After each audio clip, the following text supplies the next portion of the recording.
you're ready for a new stage of life, because this stage of life has got to end. I've been ready for a new stage of life practically my whole entire life. I can prove it because I've been keeping journals for almost my whole entire life. This one, for instance, 1983, 37 years ago.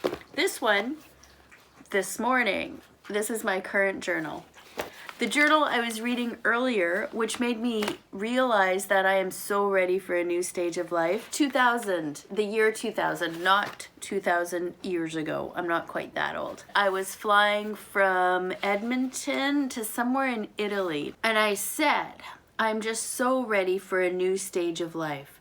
This life is getting more and more difficult to accept and be content with. I was 30 years old, going to Italy, a romantic place for couples, wineries, chalets, and chateaus. 30 single, traveling solo for a month. After Italy, my plan was to go to Egypt for a couple of weeks, which I did and I loved, and I'm really glad I went. But reading this made me realize that I feel like I'm almost always ready for a new stage of life. I came up with 3 tips for you and for me. The first thing is that we won't always be in the stage of life that we're in now. Hi, Georgie. See, she's telling you, this isn't always going to be like this. One of these days, I'm going to be in a stage of life where I'm not going to have a dog interrupting me every time I want to film a little video. I hope you don't mind. She's in the stage of life where she just wants to be part of everything. Right, Georgie? Okay, so the first thing to remember is that the stage of life that you're in is not always going to be that way.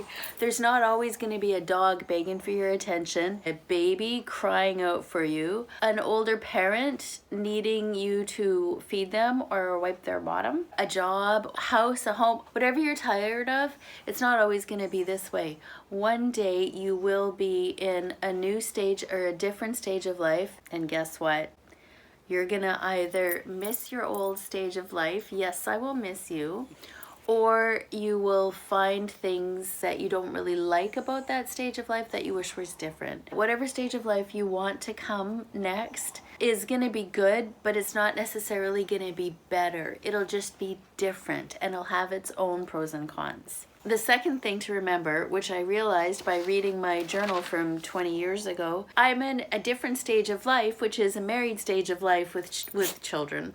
With dogs, we can't have kids. I still travel alone. That brings its own set of problems. One is guilt. I feel really bad about leaving my husband alone with the dogs and the cat because he's lonely, and you get married because you want a companion, right? The other thing is, of course, financial. Like if I'm off gallivanting all over the world, which I'm not, I'm spending all the money and all our resources on travel and not on maybe putting it towards the house or retirement or stuff like that. You may find yourself doing the exact same things, feeling the exact same way, just with a different set of problems. Everything has a downside. Oh yeah. The third thing to remember is what I read in my diary. It was something I wrote on August 17th about Rome. I got to Rome. It was so hot. It was like 40 degrees Celsius. I spent a lot of money on I think a 2-week metro pass. Everything was so crowded. I couldn't get on the trains or the buses. They were packed. I wasted a bunch of money on a metro pass that I couldn't use. I hated the hostel I was in. So I go to the horrid, disgusting bathroom to cry. And I come back and there's a girl lying on my bed. She gets up and there's a disgusting wet spot, sweat, and it reeks. This hostel is so gross. Men and women all crammed in, sharing 3 showers and 3 toilets. I hated Rome. I thought I was gonna die there. 4 days later, I wrote, I love Rome! Exclamation mark, exclamation mark, exclamation mark. Rome rules. It's a crazy nutty city. It's got its own pace and rhythm, and despite the fact that 50% of its shops are closed, it just pulses with life and vigor.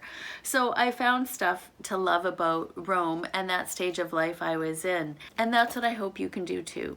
Whatever stage of life you're in, whatever you're going through, know that it will pass. You won't always be stuck. You won't always always feel this way. You will move on to a new stage of life, and that change will bring its own challenges, difficulties, and pains. It will also bring its own joys and awes and wonder. Hold on to the good parts of this stage of life. If there's a dog beside you that's vying for attention and she's kind of, well, she's not smelly because we just gave her a bath. Hold on to the good parts, because there are good parts. You are not alone. Drop me a line in the comment section below and tell me how you are. I'm a nice, if rather vague, Canadian, and I'd be happy to hear from you. Take good care of yourself. You are worth taking good care of. Mwah. Ooh, gross.